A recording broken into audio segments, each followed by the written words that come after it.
আসসালামু আলাইকুম বন্ধুরা, এটা আমি আলু দিয়ে এবং ডিম দিয়ে একটা ভাজি করেছি। এটা কিন্তু খেতে খুবই ভালো লাগে এবং রান্নাটাও কিন্তু খুবই সহজ। চলুন দেখা যাক রান্নাটা। এখানে দেখতে পাচ্ছেন আমি কুচি কুচি করে আলুগুলো কেটে এবং ধুয়ে নিয়েছি। এখন আমি চলে যাচ্ছি কড়াইতে। এখানে আমি হাফ কাপের মতন তেল দিয়ে দিব।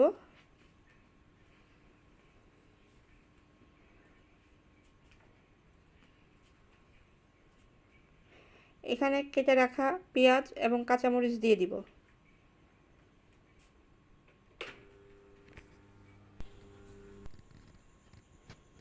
এটাকে ভালো করে নেড়ে নিতে হবে, যাতে পুড়ে না যায় সেদিকে খেয়াল রাখতে হবে। এখানে এখন দিয়ে দিচ্ছি 1 চামচ লবণ। এটাকে ভালো করে নেড়ে নিব।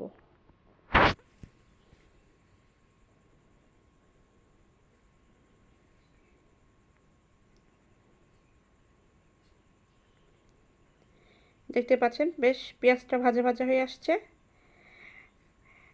যখন আমাদের সময় কম থাকে তখন কিন্তু আমরা এই রেসিপিটা করে নিতে পারি, খুব তাড়াতাড়ি হয়ে যাবে। এখন আমি এর মধ্যে দিয়ে দিচ্ছি 1 চামচ হলুদ, 1 চামচ ধনিয়ার গুঁড়া এবং হাফ চা চামচ জিরার গুঁড়া। চাইলে এখানে আপনারা আস্ত জিরাও দিতে পারেন। এটা নিয়ে একটু নেড়ে নিব।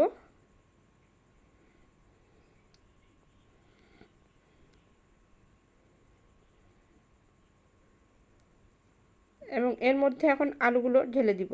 দেখতে পাচ্ছেন আলুগুলো ঢেলে দেওয়া হয়েছে। এটাকে বারবার নেড়ে নিতে হবে। এটা কিছু সময়ের জন্য আমি ঢাকনা দিয়ে ঢেকে রাখবো।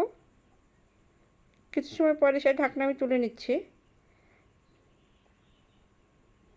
দেখতে পাচ্ছেন এটা বেশ শুকনা শুকনা হয়ে গিয়েছে।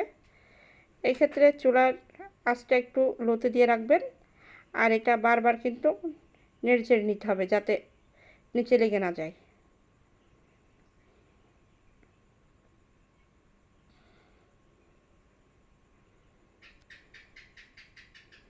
এখন এর মধ্যে আমি একটা ডিম দিয়ে দিব।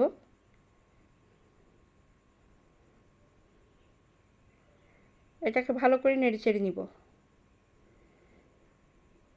যদি রান্নাটা ভালো লেগে থাকে অবশ্যই লাইক, কমেন্ট, শেয়ার করবেন এবং চ্যানেলটি সাবস্ক্রাইব করে দেবেন।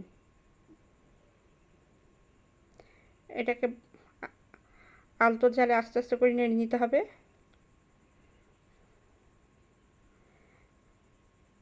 দেখতেই পাচ্ছেন বন্ধুরা, আমার রান্নাটা কিন্তু হয়ে গিয়েছে। আশা করছি আপনারাও ট্রাই করবেন, আপনাদেরও ভালো লাগবে। এটা বেশ ঝুরঝুরে হয়ে গিয়েছে। আসসালামু আলাইকুম।